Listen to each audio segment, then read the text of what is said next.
Third division cricket লিগে আবারও বিতর্ক পাতানো ম্যাচের পর এবার রীতিমতো মারামারি। তেজগাঁও ক্রিকেট একাডেমি বনাম সাফায়ারের ম্যাচের পর শুরু হয় তর্কাতর্কি, পরবর্তীতে যে তর্কাতর্কি গিয়ে গড়ায় মারামারিতে। অনাকাঙ্ক্ষিত এমন ঘটনায় পাল্টাপাল্টি বক্তব্য দুই দলের। একদিন আগেই একই লিগে ফিক্সিং ইস্যুতে প্রতিবেদন প্রকাশ করেছিল যমুনা টেলিভিশন। হাসান আল মারুফের প্রতিবেদনে বিস্তারিত। না, এটা কোনো পাড়ার ক্রিকেট নয়, বিসিবির অধীনে স্বীকৃত তৃতীয় বিভাগ লিগ, যে লিগ নিয়ে বিতর্কের শেষ নেই। একদিন আগেই থার্ড ডিভিশনে ফিক্সিং নিয়ে প্রতিবেদন করে যমুনা টিভি। এরপর তিনি আরেক ম্যাচে ঘটে মারামারির ঘটনা।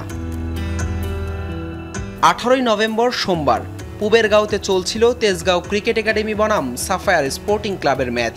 সেই ম্যাচে 2 উইকেটের জয় পায় তেজগাঁ, কিন্তু হুট করেই বাধে মারামারি।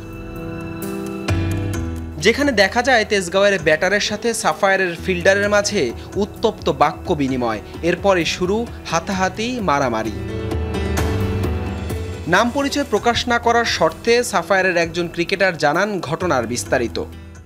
খেলা যখন আমাদের খেলা শেষ হয়েছে তখন আমাদের টিমের একজন লোককে বিকৃত অঙ্গভঙ্গি দেখিয়ে মা বাপ ছিল গালাগালি করছে।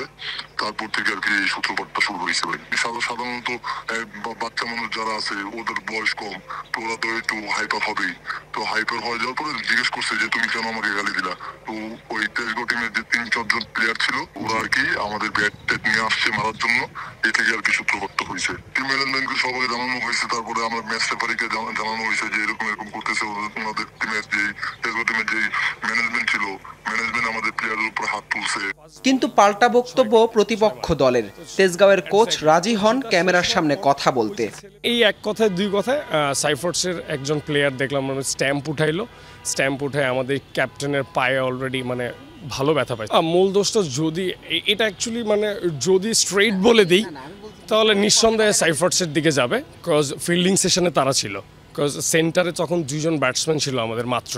সো এই 2 জন ব্যাটসম্যান কখনোই ওই 11 জন ফিল্ডারকে অ্যাটাক করতে পারে না, কোনো কথা দিয়ে হোক, যেভাবেই হোক। ঘরোয়া লিগে এমন অনাকাঙ্ক্ষিত ঘটনা প্রতিনিয়তই প্রশ্ন তুলছে বিসিবির নজরদারি নিয়ে। স্বীকৃত একটি লিগের এমন ঘটনা যেন বারবার প্রতিচ্ছবি হয়ে ওঠে দেশের ক্রিকেট কাঠামোর। হাসান আল মারুফ, যমুনা স্পোর্টস, ঢাকা।